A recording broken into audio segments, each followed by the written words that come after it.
말씀의 제목은 그의 언약을 기억하사 이런 주제로 말씀 받겠습니다. 현 시대를 정보의 시대라 그렇게 평가를 합니다. 많은 정보 때문에 움직여지고 정보 때문에 많은 이득을 취할 수 있다 그렇게 생각해서 정보를 아주 중요하게 생각을 하죠. 그런데 제가 생각했을 때는 우리에게 필요한 정보는 10%도 되지 않겠다 그런 생각이 되어집니다. 나머지 90%는 개인이 마음을 들뜨게 하거나 잘못된 방향을 붙잡도록 하는 그 이유가 되겠다 그런 생각이 되어집니다. 그래서 우리는 정보의 시대보다도 지식의 시대를 더 선호하는 것이 좋겠다 그런 생각이 듭니다. 지식이 없으므로 너희가 망해도다 하나님이 그렇게 진단을 하셨거든요. 그리고 지식의 근본은 여호와를 아는 것이다 그렇게 말씀을 했습니다. 하나님을 아는 것이 왜 지식의 근본이 되느냐? 그 이유는 간단하죠. 하나님이 천지를 창조하셨고 인간과 관계된 모든 것을 누가 만드셨어요? 하나님이 만들어 주셨어요. 그리고 인간조차도 하나님이 지어 주셨어요. 모든 것 하나님이 다 주셨어요. 조금도 하나님이 주신 것이 관계없는 것이 없다. 모든 부분에 하나님이 주신 것과 관계가 있다. 그렇게 정리가 되어지죠. 이건 사실이잖아요. 그래서 우리가 인생을 바르게 살려면 누구를 알아야 돼요? 하나님을 알아야 돼요. 하나님을 몰라가지고는 이 시대에 참 살기 어렵겠다. 아무리 많은 정보를 가진다고 해도 참 지식으로 연결이 안 되면 우리에게 아무런 유익이 없어요. 그래서 우리에게는 진짜 중요한 게 뭡니까? 참 지식이다. 그렇게 얘기할 수 있습니다. 한국이라고 하는 나라가 세계 10위권 안에 경제에 들어가죠. 그 강대국으로 인정받고 있습니다. 불과 40년 전만 해도 우리나라는 우리보다 훨씬 못 사는 나라의 원조를 받고 살았습니다. 동남아시아 캄보디아에 원조 받았다는 사실 여러분들 모르시죠? 40년 전만 해도 우리나라가 그런 나라였습니다. 이런 나라가 급속도로 경제 성장할 수 있던 배경이 뭔지 압니까? 바로 교육입니다. 교육이 뒷받침됐기 때문에 이렇게 크게 성장할 수 있는 바탕이 되어진 겁니다. 이렇게 지식은 아주 중요한 부분을 차지하고 있습니다. 그래서 선교 현장에 제일 먼저 짓는 게 뭐죠? 교회와 학교입니다. 그리고 병원 짓습니다. 이 세 가지 아니면 그 시대 살릴 수가 없거든요. 그 나라 살릴 수가 없거든요. 그리고 이 세 가지는 항상 조화롭게 같이 가지게 되어지는 겁니다. 이 모든 지식은 어디서 나와요? 하나님을 아는 것에서 나와지는 겁니다. 우리나라 경제 바르게 되려면 경제하는 사람들이 하나님을 바르게 알아야 돼요. 우리나라 정치가 국민을 잘 살려야 되는데 정치가 바르게 되려면 누구를 알아야 돼요? 하나님을 알아야 돼요. 하나님 몰라요. 정치 이념은 너무 강하게 자리 잡고 있는데 이 정치인들이 하나님을 모른단 말이에요. 이게 우리나라의 비극인 줄 모릅니다. 심지어 장로라고 하는 사람도 하나님이 뭘 원하시는지 몰라요. 그저 세속적인 정치 사상 가지고 한 나라를 통치하려고 하니까 점점 더 어려워지죠. 그리고 이 시대에 일반 사람들도 하나님 아는 것을 싫어해요. 하나님 소리 나오면 괜히 열받잖아요. 몇 달 전에 그런 일이 있었죠. 야당이 어떤 정당의 청년 그룹이 슬로건을 내걸었습니다. 그 슬로건 내용이 뭔가 하니까 하나님이 통치하는 대한민국. 하나님이 통치하는 대한민국 이런 슬로건을 내걸었어요. 그러니까 모든 언론들이 들고 일어났죠. 이게 무슨 소리냐. 그래서 그 청년들이 모든 직을 버리고 나갔죠. 이게 무슨 얘기입니까? 하나님 싫다 이 말이에요. 하나님이 통치해주는 대한민국이 됐다. 어떤 나라가 되겠어요? 좋은 나라 되겠어요? 안 좋은 나라 되겠어요? 좋은 나라 될 수밖에 없잖아요. 하나님이 살리시는데, 하나님이 모든 원수까지 사랑하시라는 이 말씀으로 나라를 다스리는데 얼마나 좋습니까? 그런데 언론들, 모든 시민들 싫다는 거예요. 이게 뭔 말이냐? 그래서 그 사람들이 다 쫓겨나가고 말았습니다. 이 정도로 하나님을 싫어해요. 하나님 아는 것을 싫어해요. 이렇게 가면 뭐밖에 없어요? 흑암에 매여서 저주와 재앙이 오는 것밖에 없습니다. 그러면 여기에서 우리가 하나 생각할 게 있어요. 교회를 싫어하는 사람을 탓할 수 있느냐? 절대로 탓할 수가 없습니다. 누구의 잘못입니까? 그런 인식을 갖게 만든 교회가 잘못이고, 목사들이 잘못이고, 참 모습을 보여주지 못한 그리스도인들이 잘못이지. 그들이 무슨 잘못이 있습니까? 우리를 보고 하나님 알아야 되는데, 우리 보고 하나님 아는 건 뭐예요? 저 기독교인들 욕심쟁이들, 복밖에 모르는 사람들, 지밖에 모르는 사람들, 이런 사람으로 인식되어지니 좋아할 수 있어요, 없어요? 좋아할 수가 없잖아요. 저 부패된 단체, 단번 이거부터 생각하잖아요. 교회 하면 뭐예요? 부패된 거. 이런 인식이 일반 사람들에게 각인되어져 있단 말이에요. 이런 와중에 청년들이 일어나서 정치한다고 하는 사람이 하나님이 통치하는 나라 외치니까 좋은 마음이 들어요? 거부하는 마음이 들어요? 저부터도 거부하겠어요. 그렇다면. 그럼 부패된 나라 만들 것 같으면 거부하겠다 이 말이에요. 그 정도로 하나님을 모르는 시대가 되어졌다. 교회마저도 하나님이 뭘 원하는지를 모르고 있다. 하나님이 어떤 길을 걷기를 원하는지를 모르고 있다. 이렇게 봐야 됩니다. 전에는 교회 하면 기복신앙, 복을 바라는 거 이거밖에 없었잖아요. 그 이제는 기복신앙이라고 하는 평가조차도 허물어졌습니다. 그거조차도 허물어져 버렸어요. 그 수준의 이하로 교회를 보고 있습니다. 이런 시대에 우리는 정말 하나님의 진짜 지식을 가지고 이 시대를 살려가는 주역이 되어야 되겠습니다. 진짜 하나님이 원하시는 참 지식이 뭐냐? 이거를 빨리 찾아내야 됩니다. 말씀 가운데 하나씩 하나씩 정리해 가시고, 이 가운데서 우리 후대들이 정말 하나님을 바로 알고 하나님을 바로 믿는 그 믿음으로 참 지식 가운데 성공할 수 있도록 우리는 그렇게 신앙생활을 다시 정리해 주어야 됩니다. 우리 후대들이 기성세대들처럼 그렇게 간다고 하면 우리 개인도 미래가 없고 가정도 미래 없고 나라도 미래 없습니다. 정말 하나님 마음에 합한 진짜 하나님을 아는 올바른 지식 가지고 나아가줘야 됩니다. 그래야 한 시대 살리고 세계 살릴 수 있습니다.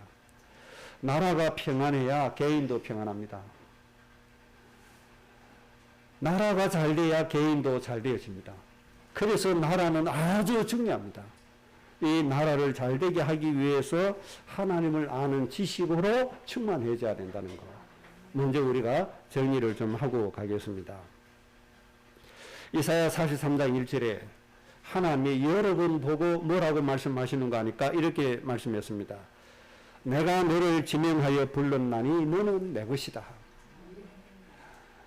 우리가 우연히 하나님을 알게 된 것 같고 우연히 예수님 믿는 것 같지만은 하나님께서 미리 지명해 놓으셨다는 겁니다.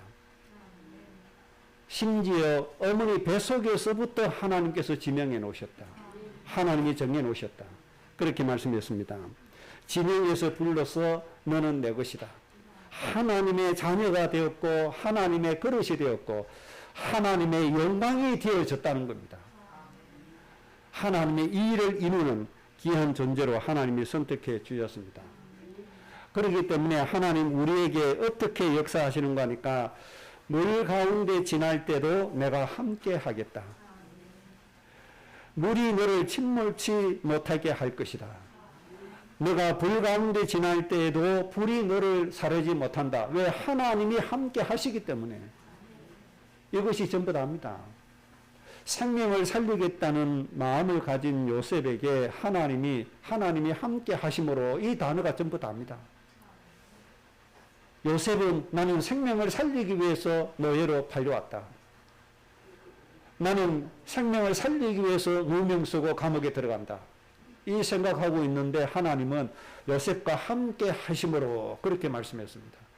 그래서 요셉을 위해서 보디발의 가정에도 복을 주시고 요셉을 위해서 감옥에도 복을 주시고 하나님이 그렇게 함께 하신 겁니다. 여러분의 인생이 이렇게 된다는 겁니다. 누구 때문에요? 하나님이 함께 하시기 때문에. 그런데 하나님이 우리 손에 잡히면 얼마나 좋겠어요. 악사하듯이 손에 딱 잡히면 의심할 사람 아무도 없을 겁니다. 하나님 우리 눈에 딱 보이면 얼마나 좋겠습니까? 하나님은 영이시기 때문에 우리 눈에 안 보입니다. 그래서 하나님 우리에게 주신 도구가 바로 믿음이라고 하는 겁니다. 내 마음의 믿음으로 우리는 의인이 되고 하나님의 자녀가 되어지는 겁니다. 그래서 믿는다고 하는 생각은 누구나 다 가질 수 있잖아요. 1초 뒤에 죽을 사람도 지금 마음이 있다고요. 내가 1분 뒤에 죽는다 해도 지금 내 마음 가지고 하나님 믿으면 구원받는다니까요. 영원한 불못에서 해방된다니까요. 이렇게 믿음으로 구원받을 수 있는 길을 하나님 우리에게 열어주신 겁니다. 그 다음에 두 번째 우리에 대해서 축복을 말씀했습니다. 너희가 아무리 부족하고 모자란 사람이라고 할지라도 내 눈에는 보배로운 존재다. 내 눈에는 아주 보배로운 존재다. 그렇게 하나님이 말씀했습니다. 보배롭다는 말은 보물이란 말이잖아요. 보물로 얘긴다. 아주 가치 있는 존재로 내가 세웠다. 그렇게 말씀해 주셨습니다. 이 말씀 주신 배경이 어떻게 되죠? 이스라엘 백성들이 부강하고 믿음 좋고 예배 잘하고 그때입니까? 아니거든요. 디아스포라, 완전히 전쟁에 의해서 이리로 포로로 잡혀가고 저리로 포로로 잡혀가지고 모든 민족이 다 흩어져 버린 상태. 완전히 망해버린 상태에 그때 하나님이 이 말씀을 주신 거예요. 완전히 망했다고 할지라도 너는 내가 지명하여 불렸기 때문에 나에게 어떤 존재다? 보배로운 존재다. 하나님 눈에는 가장 가치 있는 존재다. 사람이 나를 인정해 주는 게 좋아요? 하나님 인정해 주시는 게 좋아요? 하나님 인정해 주시는 게 더 좋잖아요. 이 사실을 절대로 잊지 마세요. 세상 사람들은요, 툭 하면 뭐예요? 우리를 무시한다니까요. 왜 그런지 알아요? 나를 깔아뭉개고 자기가 올라가려고. 그 사람이 왜 그렇게 하는지 자기 자존감이 낮아서 그래요. 그 예수님은 섬김을 받으려면 오히려 뭐가 되라? 섬기는 자가 되라. 높기를 원하느냐? 오히려 낮은 자가 되라. 왜 그렇죠? 하나님이 나를 보배로운 존재로 여겨주시기 때문에. 이게 다잖아요. 이 세상에 70억의 사람들이 나를 보고 손가락질하고 나를 욕하고 나를 무시해도 하나님은 나를 보배롭게 여기신다는 사실. 이 사실 꼭 믿으시기 바랍니다. 우주 만물의 주인입니다. 하나님이. 이 하나님이 나를 보고 보배로운 존재라는 거예요. 이 사실을 가슴에 딱 담고 가야 돼요. 남들보다 월급 적게 받는다고 내 가치가 떨어집니까? 그렇지 않아요. 저는 한순간 그런 생각에 빠진 적이 있어요. 전도사로 있을 때 저는 교회에서 처음에 5만 원, 한 달에 5만 원 받고 전도사 생활 시작을 했어요. 그래서 제 친구는 50만 원을 받더라고요. 그러니까 저보다 10배를 더 받아요. 걔는 기죽대요. 아이고, 나는 참 못난 전도사인가 보다. 친구는 50만 원 받는데 나는 5만 원 받다니. 참 확실히 나는 우상 섬기는 부모 밑에서 태어나서 진짜 가진 것 없더니 지금도 내 인생이 그렇구나. 잠시 동안 속은 적이 있어요. 그런데 그게 아니에요. 하나님이 축복이에요. 무슨 축복이냐? 사람이 경제 많은 걸로 사는 게 아니다. 훈련 기간이었어요. 경제 없이도 하나님은 성공시키신다는 훈련이었어요.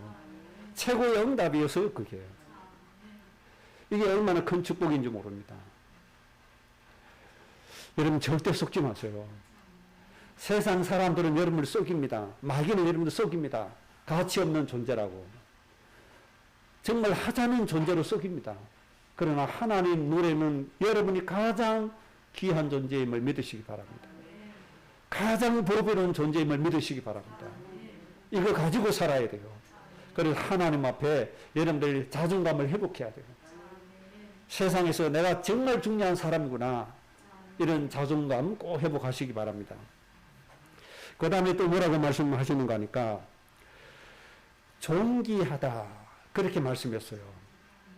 하나님 나를 보실 때는 보배롭기도 하지만 존귀한 자로 하나님 우리를 이겨주신단 말이에요. 존귀하단 말은 지위와 신분이 높고 귀하다 그 말입니다.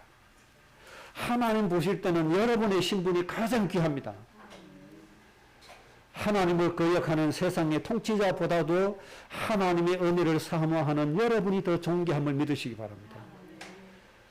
세상의 권력 가지고 자기 이익을 취하는 그런 고급 공무원보다도 저 죽어가는 영혼 살려달라고 간절히 기도하는 여러분이 더 존귀하다는 사실입니다. 하나님 눈에는 그런 겁니다.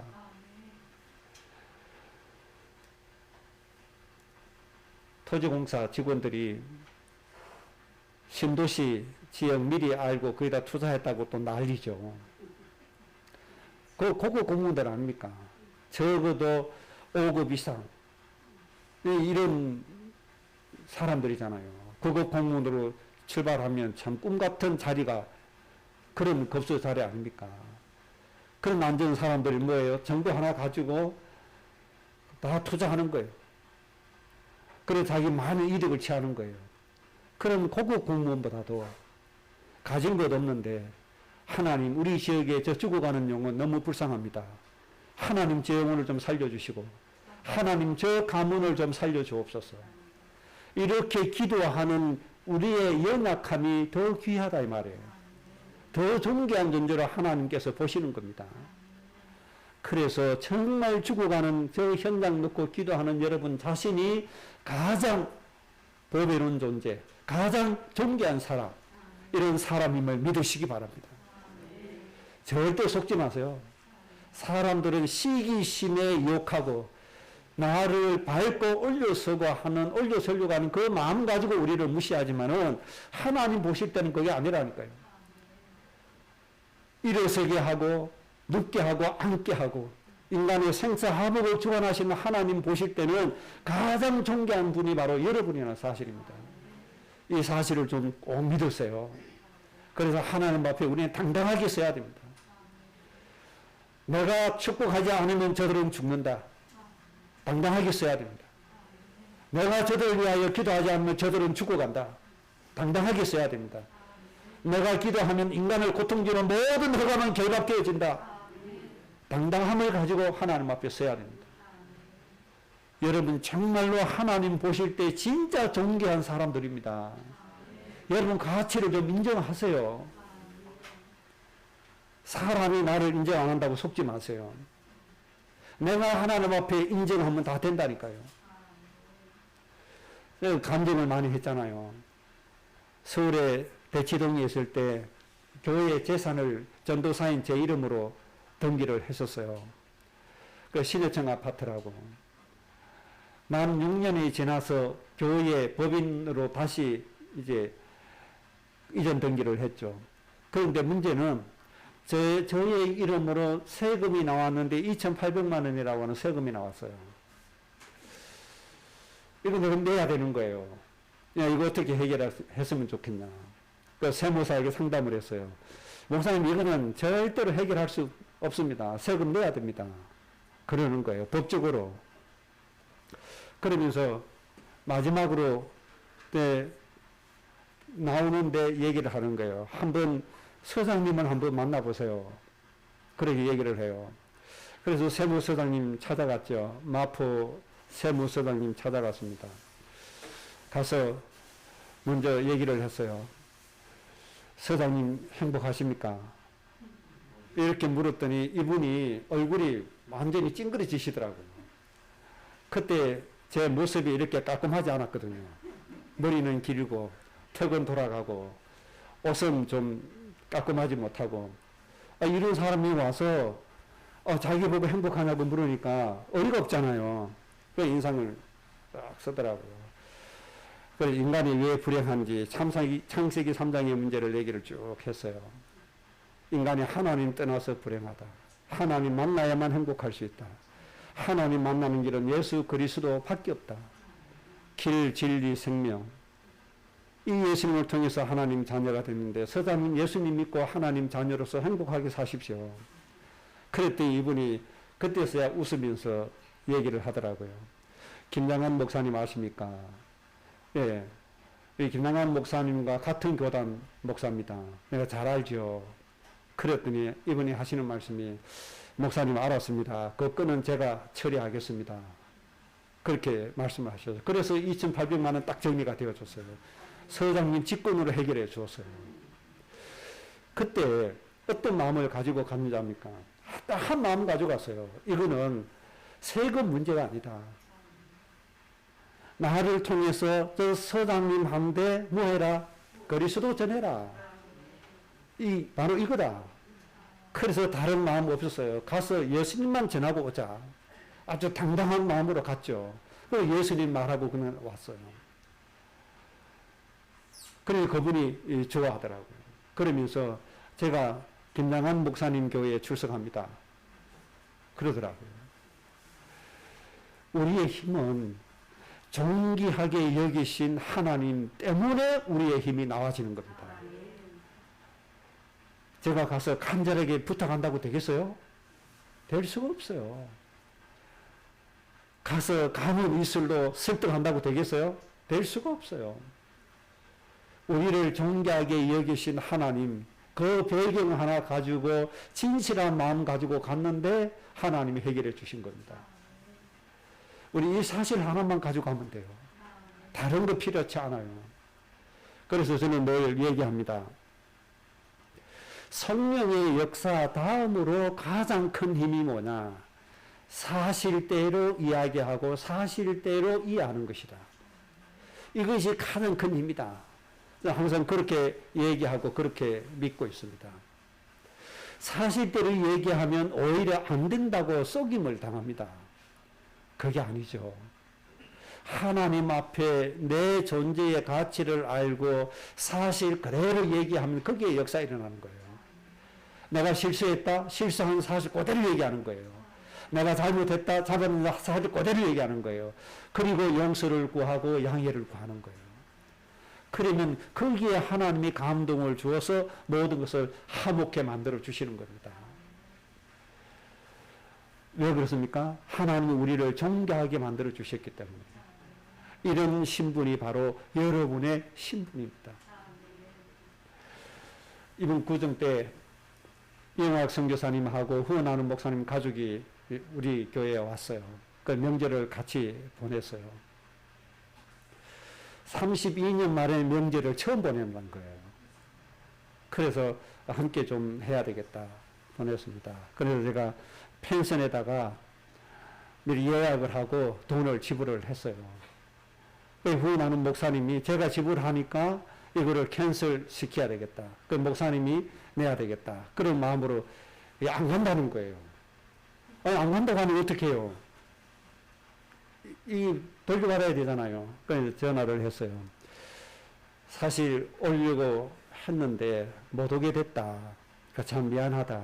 다음 기회가 되면 꼭 이용하겠다. 그랬더니 이분이 100% 그대로 다 환불을 해줬어요. 근데 그 목사님이 뭐라고 말씀하시는 거 하니까 하여튼 여러 가지 이렇게 이유를 만들어서 여기에서 환불 받으라는 거예요. 그러면 뭐 일정 부분 떼고 주잖아요. 일정 부분 떼고 주게 돼 있잖아요. 근데 이분은 안 떼고 100% 그대로 다 환불해 줬어요. 정말 우리는 하나님이 존귀하게 여겼기 때문에 사실대로 말하는 중에 뭐가 나와요? 하나님의 권세가 나와요. 그 권세 때문에 사람의 마음이 뭐 되어 감동이 되어져요. 여러분 시시한 분이 아닙니다. 세상에서 가장 뛰어나신 분들이고 가장 권세를 가지신 분임을 정말 좀 믿으시기를 주의 이름으로 축복합니다. 오늘 본 말씀에서 중요한 건 언약이라고 하는 것이 중요합니다. 이스라엘 백성들이 400년 노예 생활을 하고 있는데 이 이스라엘 백성들이 이제 하나님이 해방시키시려고 계획을 하신 거예요. 그래서 모세라고 하는 지도자를 세우시는 거예요. 그러면서 하나님이 하신 말씀이 간단하게 정리했어요. 하나님이 그의 언약을 기억하사 이스라엘 백성들을 돌보셨다. 언약 때문에 출애굽시키겠다. 그렇게 말씀해 주셨습니다. 그래서 꼭 기억해야 됩니다. 하나님의 모든 역사의 기준은 언약이라고 하는 겁니다. 인간의 열심 아닙니다. 내가 가지고 있는 그 무엇도 아닙니다. 오로지 하나님의 역사의 기준은 뭐다? 언약이다. 언약을 기억하사 그랬습니다. 이 절대적인 원칙을 여러분들이 잘 지키고 나가셔야 돼요. 이 언약과 상관없이 저 산길을 가보세요. 뭐예요? 잘못하다 보면 귀신 악령받아요. 언약 없이 열심히 했다. 나중에 뭐밖에 없어요? 낙심밖에 없어요.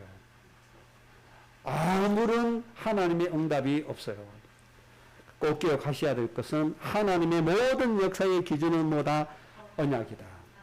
먼저 이 절대적인 원칙을 놓고 가야 됩니다. 언약이라는 기준에 미달한 사람, 구원받아도 불행하고 축복받아도 불행합니다. 그 가정이 어떤 가정이죠? 이삭 가정입니다. 분명히 하나님의 구원받은 가정이고 100배의 축복을 받은 가정입니다. 셈의 거론을 받은 가정입니다.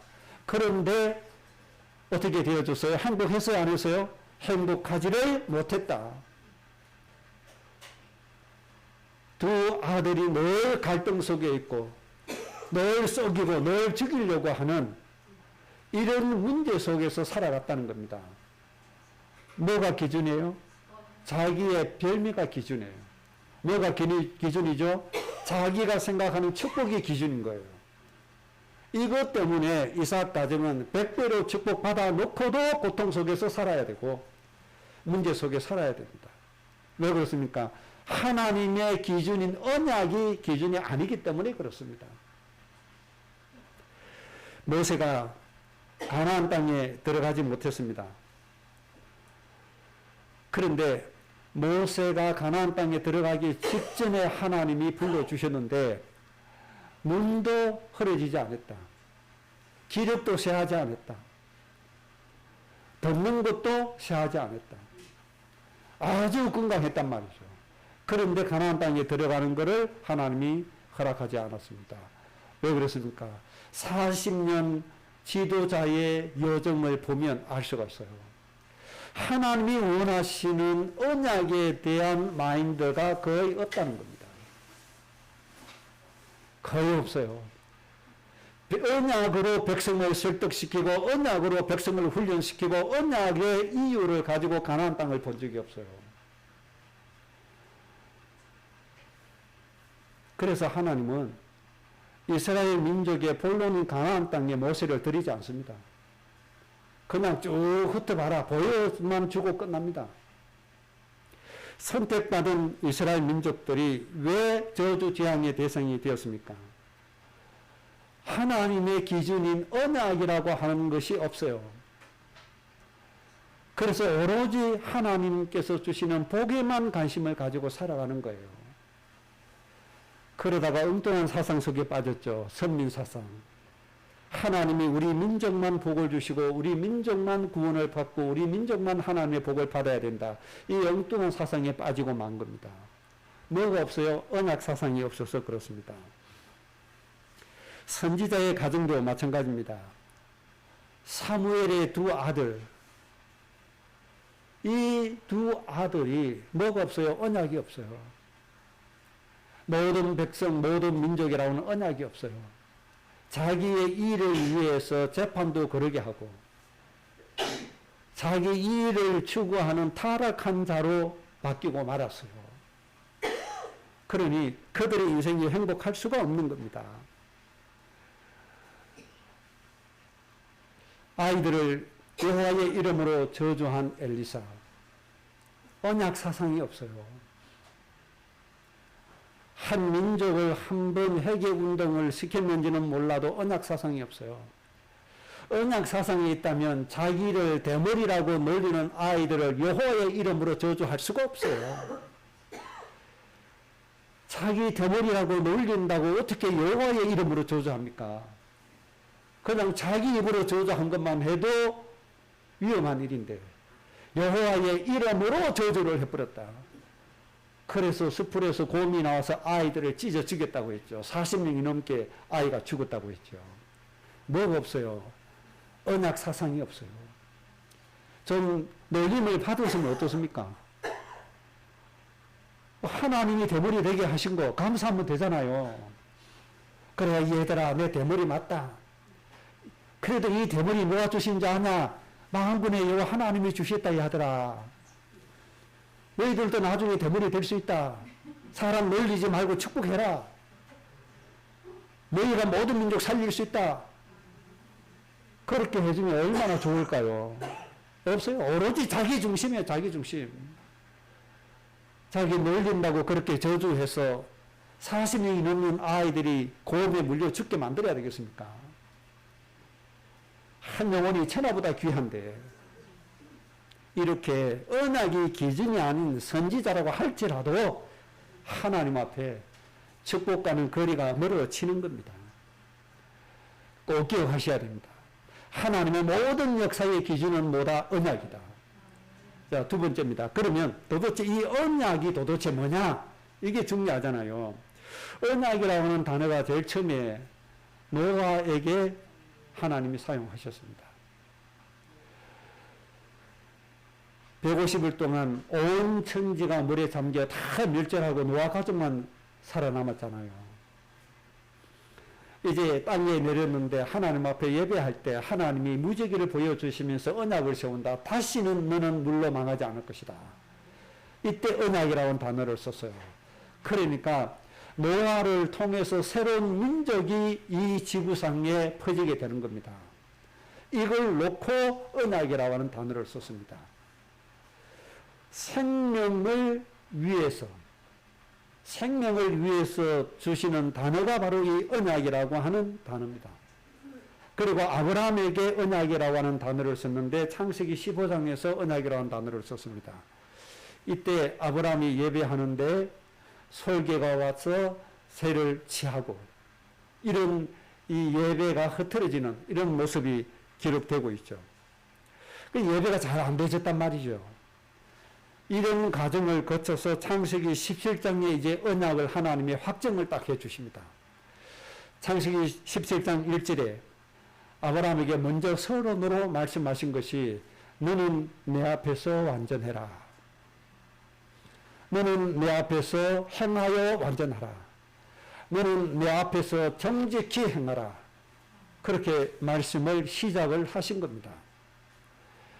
완전하고 정직하게 행해라.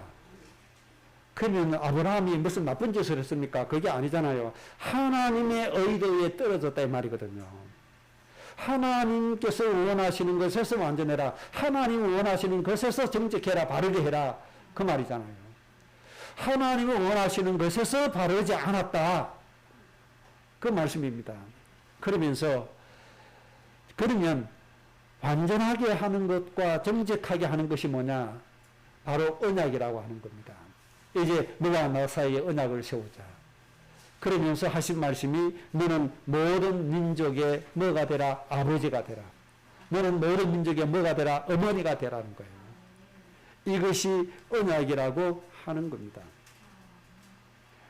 다시 말씀드리면 창세기 12장 1절에서 3절 말씀처럼 하나님이 처음부터 계획을 말씀해 주셨잖아요. 내가 너를 창대하게 만든다. 내가 너를 복의 근원으로 만든다. 그럼 너는 무엇을 해라? 모든 민족의 사람을 복되게 하는 인생을 살아라. 이거를 자꾸 잊어버리고 산단 말이에요. 그래 이것을 회복하라는 말이에요.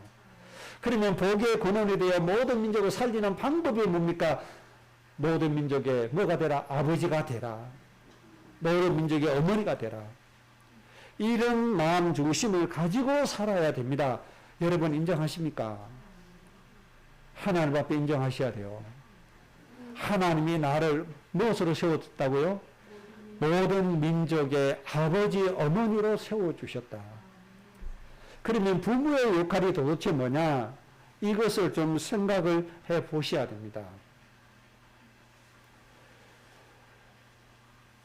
나 같은 이 연약한 사람, 모든 민족 먹여 살리기만 해도 돈이 얼마나 필요한데 나는 통장에 1억도 없는데 어떻게 내가 살릴 수 있냐? 이렇게 얘기하고 생각할 수가 있죠. 그런데 그건 우리 생각일 뿐이고 하나님은 정말 모든 민족의 부모의 역할을 하기를 원하는 사람을 하나님이 들어서 쓰시면 됩니다. 힘 있는 사람을 들어서 하나님이 쓰시는데 하나님이 다 이루십니다. 이스라엘을 회복하시기 위해서 누구를 사용하셨죠? 고레스 왕을 사용하신 것처럼 하나님이 그렇게 하십니다. 그리고 만물의 주인이 누굽니까? 하나님이시잖아요. 하나님이 열면 닫을 자가 있어요? 없어요? 닫을 자가 없다. 하나님이 닫으시면 열 자가 있어요? 열 자가 없다. 하나님이 다 하실 수 있다는 겁니다. 이거를 통해서요. 언약을 가진 자를 통해서. 그러면 우리가 해야 할 것은 하나밖에 없잖아요. 내 신분을 생각하는 겁니다. 나는 모든 민족의 영혼을 살려야 될 부모의 역할을 해야 될 사람이구나. 이 마음만 가지고 있어도 하나님이 축복하시는 겁니다. 그 다음에 세 번째입니다. 언약을 위한 사람을 하나님이 어떻게 해요? 돌보시고 기억하신다. 오늘 읽은 본문의 말씀입니다. 진짜 치유는 언약을 위해서 살 때 일어난다는 겁니다. 언약을 위해서 사는 사람에게 하나님이 모든 치유의 은혜를 다 허락해 주십니다. 이제부터 실험해 보세요. 하나님을 시험해 보세요. 정말 저 죽어가는 영혼 놓고 한번 기도해 보세요. 나에게, 우리 가정, 내 생업에 하나님이 어떻게 복을 주시는지 한번 시험해 보세요. 여기에 하나님의 모든 치유의 역사가 다 일어나게 됩니다. 언약을 위해서 기도하고 언약을 위해서 예배하고 언약을 위해서 살아갈 때 모든 치유의 응답이 나타난다는 것 꼭 기억을 해야 됩니다. 엘리야가 자기 열심이 득심일 때 늘 고통 속에 있었습니다. 거짓 선지자 850명 죽인다고 해도 자기는 고통 속에 있는 겁니다. 3년 6개월 동안 비가 오지 않는 이 기후를 비 오게 만들어도 자기는 고통 속에 있습니다. 그래서 로뎀나무 아래 가서 뭐 하고 있죠? 하나님 나 죽여주세요. 그 고통 속에 방황하고 있잖아요. 하나님의 언약이 없으면 큰 능력이 있어도 고통 속에 살아야 돼요. 반대로 하나님의 언약을 가지면 하나님이 모든 것을 다 회복시켜 주시는 겁니다. 이것을 좀 먼저 생각을 하셔야 됩니다. 흑암과 사탄을 이기는 비밀도 언약을 가지고 갈 때 흑암과 사탄을 이길 수가 있는 겁니다. 로마서 8장 6절에 육의 생각은 뭐라고 말씀했죠? 사망이다. 육신의 욕심에 의한 생각은 사망이라고 말씀했습니다. 언약 반대가 바로 육신입니다. 창세기 6장 대재앙의 원인이 바로 육신이 되었기 때문이라고 말씀했습니다. 하나님의 구원을 받은 하나님의 사람들이 육신이 되었기 때문에 하나님이 사람 지었음을 후회하시고 한탄하셨다. 그래서 온 인류를 멸절시키기로 하나님이 작정을 하신 겁니다. 뭐 때문에요? 육신이 되었기 때문에 그래요. 언약이 없으면 이렇게 되어지는 겁니다. 그래서 흑암을 이기는 비밀도 언약 중심으로 갈 때 흑암을 이길 수가 있다. 베드로가 언약 사상이 없이 자기의 육신의 생각을 가지고 있을 때는 예수님에게 사탄아 내 뒤로 물러가라. 이런 책망을 들었어야만 됐습니다. 진짜 축복은 언약을 위해 살 때 우리에게 와줍니다. 마른 뼈와 같은 민족과 인생도 큰 군대가 되는 축복을 하나님이 언약을 위해서 시작을 하시는 겁니다. 작은 것에 불과한 존재인데 큰 강을 이루어서 모든 것을 살릴 수 있게 하는 것도 바로 언약입니다. 에스겔서 37장 47장의 환상을 보여주시는 그 말씀입니다. 마지막으로 언약적인 삶이 되려면 어떻게 해야 되느냐. 이 문제를 여러분들이 좀 해결하고 가셔야 되죠. 불신자들이 사람들이 나를 볼 때 이런 말을 해야 됩니다. 당신은 내 아버지 어머니 같다. 이런 말을 할 수 있게 만들어야 됩니다. 우리 후대들의 친구가 우리 후대들을 보고 뭐라고 얘기해야 돼요? 니는 꼭 우리 아빠 같다. 니는 꼭 우리 엄마 같다. 이런 말을 할 수 있어야 되는 겁니다. 서영이가 이제 고등학교 가죠. 고등학교 갔는데 학교에 반의 아이들이 서영이 보고 서영아, 너는 꼭 우리 엄마 같아. 이렇게 말을 한다면 서영이 인생은 언약적인 인생이 되어지는 겁니다. 강대국을 이루고 세상의 통치자, 권세자 위에 서는 그날이 속히 오게 될 겁니다. 이런 후대가 될 수 있도록 여러분들이 기도로 도와야 됩니다. 우리 마찬가지입니다. 직장에서 사회생활에서 많은 사람들이 나를 보고 참 부모님 같다고 이야기할 수 있어야 됩니다. 언약적인 삶입니다. 농담 삼아라도 아이고 너는 예수님 믿지 마라 이래 뿌리면 안 됩니다. 아이고 너는 교회 가지 마라. 오히려 누를 끼친다 이 말이잖아요. 이런 사람 되면 되겠습니까? 하나님 그거 원치 않잖아요. 어떤 사람 되어야 돼요? 꼭 우리 아버지 어머니 같다. 이 말 속에 모든 거 다 들어있는 겁니다. 여러분들이 이런 소리를 꼭 들을 수 있기를 바랍니다. 그러면 어떻게 살아야 이런 소리를 들을 수 있죠? 부모는 자식들을 위해서 희생하는 삶을 살아갑니다. 부모는 자식들을 위해서 좋은 것들을 다 양보합니다. 부모는 자식들을 자기의 도구로 키우지 않고 사회에 공헌하는 사람으로 키워줍니다. 이게 부모의 역할입니다. 그래서 고린도전서를 통해서 하나님 말씀하시기를 바울을 통해서 기록해 주셨죠. 모든 것이 가하나 유익한 것이 아니다. 너의 유익을 구하지 말고 다른 사람의 유익을 구해라. 이것이 부모의 희생의 자세입니다. 지금 이 시대는 반대로 가고 있죠. 누구의 유익을 구하죠? 자기의 유익을 구하잖아요. 아이가 귀찮다고 자기 난 자식도 죽이는 게 지금 이 시대입니다. 그 정도로 마귀화되어 가는 시대입니다.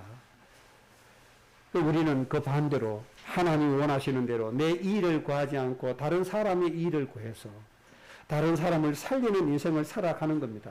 이런 삶을 통해서 뭘 만들어가죠? 언약을 성취해 가는 겁니다. 그래서 이제는 모든 민족들을 위해서 기도 속으로 들어가는 여러분 가정 다 되시기 바랍니다. 적어도 우리 후대는 모든 민족을 살리기 위해서 하나님 앞에 몸부림치는 모습으로 서야 됩니다. 이 안에 모든 축복 다 있습니다. 모든 치유의 응답 다 있습니다. 이것을 위해서 하나님 모든 것을 다 허락해 주실 겁니다. 결론입니다. 이삭이 블레셋 땅에서 왜 쫓겨났는지 생각해 보셔야 됩니다. 백비를 받아놓고 그 땅에서 왜 쫓겨났냐? 그 땅 사람들이 왜 이삭 가정을 그렇게 싫어했냐? 생각해 봐야 됩니다. 축복이 없어요? 아니에요. 블레셋 땅에 모든 민족의 사람들이 없는 셈의 근원도 가졌고 백비의 응답도 가졌고 다 가졌어요. 그런데 블레셋 사람들은 이삭 가정을 싫어했어요. 당신 우리에게 필요 없으니까 가라. 당신은 우리 민족에게 도움이 안 된다. 가라. 당신은 지금 우리에게 아무런 유익을 주지 못하니까 오히려 가라. 우리에게 손해를 끼치니 떠나가라 이 말이에요. 이런 사람 되면은 큰일 나는 겁니다. 이런 교회가 되면 큰일 나는 겁니다. 오히려 이삭이 어떻게 해야 돼요? 대접받아야 돼요. 절대로 우리 지역에서 떠나지 마세요. 우리와 함께 해주세요.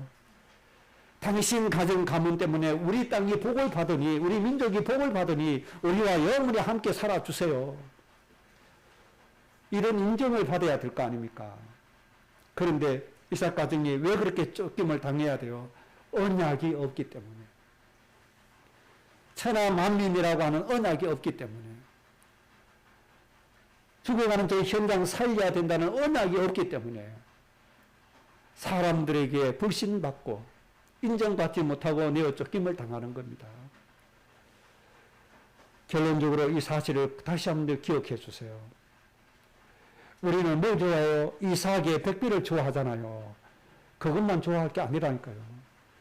셈의 권한 얻은 거 좋아하잖아요. 그것만 좋아할 게 아니라니까요. 뼈 아프게 생각해야 돼요. 왜 블레셋 사람이 그렇게 싫어하는가? 왜 오늘날 한국 사람들이, 국민들이 교회를 왜 싫어하는가 생각해야 돼요. 왜 예수님 믿는 사람을 그렇게 싫어하는가 생각해야 돼요. 뭐 없이 살았어요? 언약 없이 살았어요. 하나님이 주신 축복 누리고 축복 따먹는 거 그것만 좋아하다 끝나버리는 거예요. 여러분의 가정, 후대, 가문은 언약을 성취하는 진짜 복된 가정, 가문, 후대 되시기를 주의 이름으로 축복합니다. 합심으로 기도하겠습니다. 하나님 아버지,